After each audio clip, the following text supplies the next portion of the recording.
Last grade പരീക്ഷയ്ക്കും മറ്റ് PSC പരീക്ഷകൾക്കും ഒക്കെ ചോദിച്ചു വരുന്ന ഇന്ത്യയുടെ ഭൂപ്രകൃതി എന്ന ഭാഗത്തെ ആസ്പദമാക്കിയുള്ള ചോദ്യോത്തരങ്ങൾ. ഇന്ത്യയുടെ ഭൂപ്രകൃതി. വിശാലമായ കരഭാഗങ്ങളുടെ പേര് ഭൂഖണ്ഡങ്ങൾ അല്ലെങ്കിൽ വൻകരകൾ.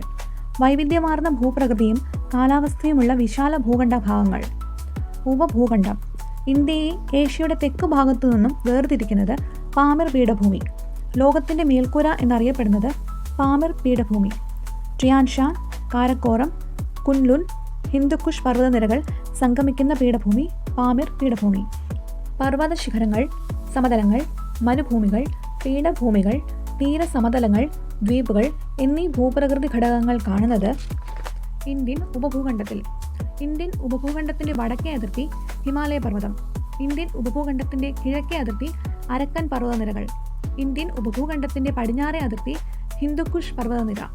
ഇന്ത്യൻ ഉപഭൂഖണ്ഡത്തിൻ്റെ തെക്കേ അതിർത്തി രാജ്യത്തിൻ്റെ പേരിൽ അറിയപ്പെടുന്ന ഏക സമുദ്രം ഇന്ത്യൻ മഹാസമുദ്രം.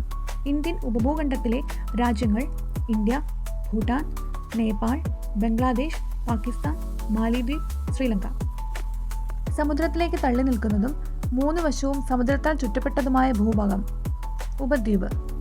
ഇന്ത്യൻ മഹാസമുദ്രത്തിലേക്ക് തള്ളി നിൽക്കുന്ന ഭൂഭാഗം ഇന്ത്യൻ ഉപദ്വീപ്. ഇന്ത്യൻ ഉപഭൂഖണ്ഡത്തിൻ്റെ വടക്കു ഭാഗത്തുള്ള പർവ്വതനിരകൾ ഹിന്ദുക്കുഷ്, ഹിമാലയ പർവ്വതനിരകൾ. ഇന്ത്യൻ ഉപഭൂഖണ്ഡത്തിലെ ഹിമാലയ പർവ്വതനിരകൾക്ക് തെക്കു ഭാഗത്തായി സ്ഥിതി ചെയ്യുന്ന വിശാലമായ സമതല പ്രദേശം ഉത്തര മഹാസമതലം. ഗംഗ, യമുന, ബ്രഹ്മപുത്ര എന്നീ നദികൾ രൂപപ്പെടുത്തിയെടുത്ത ഇന്ത്യൻ ഉപഭൂഖണ്ഡത്തിലെ ഏറ്റവും പ്രധാനപ്പെട്ട സമതലം ഉത്തര മഹാസമതലം. ഇന്ത്യൻ ഉപഭൂഖണ്ഡത്തിൻ്റെ വടക്കു ഭാഗത്തായി വ്യാപിച്ചു കിടക്കുന്ന സവിശേഷതയേറിയ സമതലം ഉത്തര മഹാസമതലം. ഹിമാലയ പർവ്വതനിരകൾക്ക് തെക്കു ഭാഗത്തായി വ്യാപിച്ചു കിടക്കുന്ന പ്രദേശങ്ങൾ ഉത്തര മഹാസമതലം. ഉപദ്വീപീയ പീഠഭൂമിയുടെ വടക്ക് പടിഞ്ഞാറായി ഇന്ത്യയിലും പാകിസ്ഥാനിലുമായി വ്യാപിച്ചു കിടക്കുന്ന വരണ്ട ഭൂപ്രദേശം ഥാർ മരുഭൂമി. അതികഠിനമായ ചൂടും വളരെ കുറഞ്ഞ അളവിലുള്ള മഴയും ലവണാംശമുള്ള മണ്ണും ജനവാസം പൊതുവെ കുറഞ്ഞതുമായ ഭൂരിഭാഗവും രാജസ്ഥാനിൽ ഉൾക്കൊള്ളുന്ന മരുഭൂമി ഥാർ മരുഭൂമി. ഇന്ത്യയുടെ കാലാവസ്ഥയെ സ്വാധീനിക്കുന്ന പ്രധാന മലനിരകൾ ഹിമാലയ പർവ്വതം, പശ്ചിമഘട്ട മലനിരകൾ. ഉപഭൂഖണ്ഡത്തിൽ മഴ ലഭിക്കാൻ പ്രധാന കാരണം തെക്കു പടിഞ്ഞാറൻ മൺസൂൺ. ഥാർ മരുഭൂമിയെ മധ്യ ഇന്ത്യയിൽ നിന്ന് വേർതിരിക്കുന്നത് അരാവലി പർവ്വതം. വടക്കൻ സമതലങ്ങളെ ഇന്ത്യൻ ഉപദ്വീപിൽ നിന്ന് വേർതിരിക്കുന്നത് വിന്ധ്യ, സത്പുര മലനിരകൾ. അഗ്നിപർവ്വതത്തിൽ നിന്നൊഴുകിയ ലാവയാൽ രൂപപ്പെട്ട പീഠഭൂമി ഡെക്കാൻ പീഠഭൂമി. ഡെക്കാൻ പീഠഭൂമിക്ക് അതിരിടുന്നത് പൂർവ്വ പശ്ചിമഘട്ടങ്ങൾ. ഇന്ത്യയിലെ പ്രധാന തീരദേശ സമതലങ്ങൾ കോറമാണ്ടൽ, മലബാർ, കൊങ്കൺ. ഉപദ്വീപിൻ്റെ തെക്കേ അറ്റത്ത് സ്ഥിതി ചെയ്യുന്ന മലനിരകൾ നീലഗിരി, ആനമല, ഏലമല. ഹിമാലയ പർവ്വതനിരകൾക്ക് തെക്കു ഭാഗത്തായി സ്ഥിതി ചെയ്യുന്നത് വിശാലമായ സമതല പ്രദേശം. ഉത്തര മഹാസമതലം രൂപപ്പെടാൻ കാരണമായ നദികൾ സിന്ധു, ഗംഗ, ബ്രഹ്മപുത്ര. നദികൾ വഹിച്ചുകൊണ്ടുവരുന്ന എക്കൽ നിക്ഷേപങ്ങളാൽ രൂപപ്പെട്ട വിശാല സമതലം ഉത്തര മഹാസമതലം.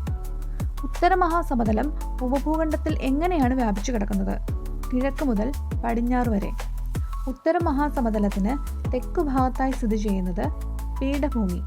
പീഠഭൂമി സമുദ്രനിരപ്പിൽ നിന്ന് എത്ര ഉയരത്തിലാണ്? 150 മുതൽ 900 മീറ്റർ വരെ. ഉപദ്വീപീയ ഇന്ത്യയുടെ ആകൃതി ത്രികോണ ആകൃതി. കള്ളിമുൾ ചെടികളും കുറ്റിച്ചെടികളും കാണപ്പെടുന്നത് വരണ്ട പ്രദേശത്ത്. ഇന്ത്യൻ ഉപഭൂഖണ്ഡത്തിലെ കാലാവസ്ഥ മൺസൂൺ കാലാവസ്ഥ. ഋതുക്കൾ എന്ന അർത്ഥം വരുന്ന മൺസൂൺ എന്ന അറബ് പദത്തിൽ നിന്നാണ് മൺസൂൺ എന്ന വാക്ക് രൂപം കൊണ്ടത്. ഇന്ത്യൻ ഉപഭൂഖണ്ഡത്തിലെ കാലാവസ്ഥയെ സ്വാധീനിക്കുന്നത് മൺസൂൺ കാറ്റ്.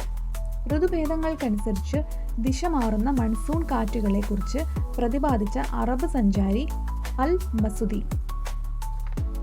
മഴമേഘങ്ങളുടെ സഞ്ചാരപാതയിൽ പർവ്വതനിരകൾ തടസ്സമായി നിൽക്കുമ്പോൾ പർവ്വതത്തിൻ്റെ കാറ്റ് നേരിട്ടേൽക്കുന്ന ഭാഗങ്ങളിൽ മഴ ലഭിക്കുന്നു.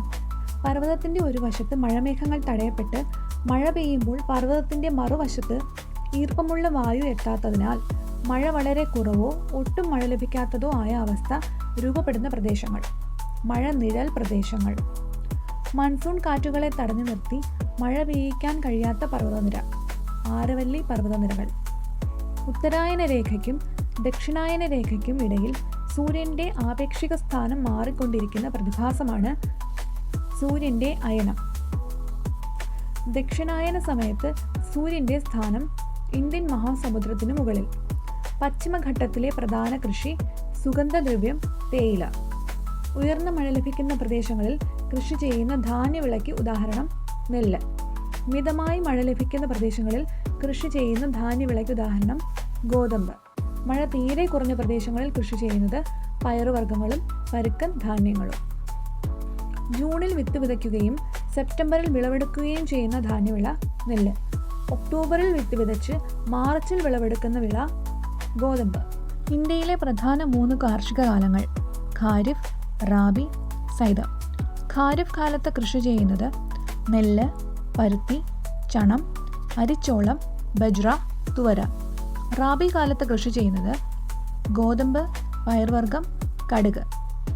സൈദ് കാലത്ത് കൃഷി ചെയ്യുന്നത് തണ്ണിമത്തൻ, വെള്ളരി, പച്ചക്കറി, കാലിത്തീറ്റ വിളകൾ. തെക്കു പടിഞ്ഞാറൻ മൺസൂണിനോട് ചേർന്ന് വരുന്ന കാർഷിക കാലം ഖാരിഫ്. ഊഷ്മാവും ജലവും കൂടുതൽ ആവശ്യമായ വിളകൾ കൃഷി ചെയ്യുന്ന കാലം റാബി. ഒക്ടോബർ നവംബർ മാസങ്ങളിൽ ശൈത്യകാലത്തിൻ്റെ വരവോടെ ആരംഭിക്കുന്ന കാർഷിക കാലം റാബി. റാബി കാലം അവസാനിക്കുന്നത് ഫെബ്രുവരി മാർച്ച്. റാബി വിളവെടുപ്പിന് ശേഷം ആരംഭിക്കുന്ന ദൈർഘ്യം കുറഞ്ഞ വേനൽക്കാല കാർഷിക കാലം സൈദ്. വാണിജ്യ അടിസ്ഥാനത്തിൽ വൻതോതിൽ കൃഷി ചെയ്യുന്ന വിളകൾ നാണ്യവിളകൾ. യൂണിവേഴ്സൽ ഫൈബർ എന്നറിയപ്പെടുന്നത് പരുത്തി. ഇന്ത്യൻ ഭൂപ്രകൃതിയുടെ വടക്കുഭാഗം ഉത്തരപർവ്വത മേഖല. നദികളെ അടിസ്ഥാനമാക്കി ഹിമാലയത്തെ പ്രധാനമായും 8 പ്രാദേശിക വിഭാഗങ്ങളായി വേർതിരിക്കാം. 3. ജമ്മു കാശ്മീരിൻ്റെ വടക്ക് സിന്ധു നദീ താഴ്വര മുതൽ ഉത്തരാഖണ്ഡിൻ്റെ കിഴക്ക് കാളി നദിയുടെ താഴ്വര വരെ ഉൾപ്പെടുന്ന ഹിമാലയം. പടിഞ്ഞാറൻ ഹിമാലയം, കാശ്മീർ ഹിമാലയം, ഹിമാചൽ ഹിമാലയം, ഉത്തരാഖണ്ഡ് ഹിമാലയം എന്നിങ്ങനെ വേർതിരിക്കുന്നത് പടിഞ്ഞാറൻ ഹിമാലയത്തെ. ജമ്മു കാശ്മീർ മുതൽ ലഡാക്ക് ഭാഗങ്ങളിൽ വ്യാപിച്ചു കിടക്കുന്ന കാശ്മീർ ഹിമാലയത്തിൻ്റെ ഏകദേശ വ്യാപ്തി 3.5 ലക്ഷം ചതുരശ്ര കിലോമീറ്റർ. കശ്മീർ ഹിമാലയത്തിൻ്റെ ഏകദേശ നീളം 700 കിലോമീറ്റർ. കശ്മീർ ഹിമാലയത്തിൻ്റെ ഏകദേശ വീതി 500 കിലോമീറ്റർ. കശ്മീർ ഹിമാലയത്തിലെ പ്രധാന പർവ്വതനിരകൾ കാരക്കോറം, ലഡാക്ക്, സസ്കർ, പീർ പഞ്ചാൽ. ലോകത്തിലെ രണ്ടാമത്തെ ഉയരമേറിയ കൊടുമുടി മൗണ്ട് K2. മൗണ്ട് K2വിൻ്റെ ഉയരം 8611 മീറ്റർ. മൗണ്ട് K2 സ്ഥിതി ചെയ്യുന്ന മലനിര കാരക്കോറം. കശ്മീർ ഹിമാലയത്തിലെ പ്രധാന ഹിമാനികൾ സിയാച്ചിൻ, ബോൾട്ടോറോ.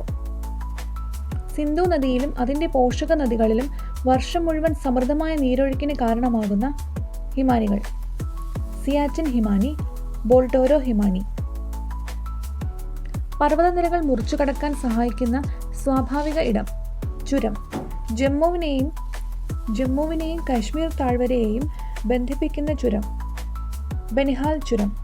പീർ പഞ്ചാൽ പർവ്വതനിരയ്ക്ക് കുറുകെയുള്ള ചുരം ബനിഹാൽ ചുരം.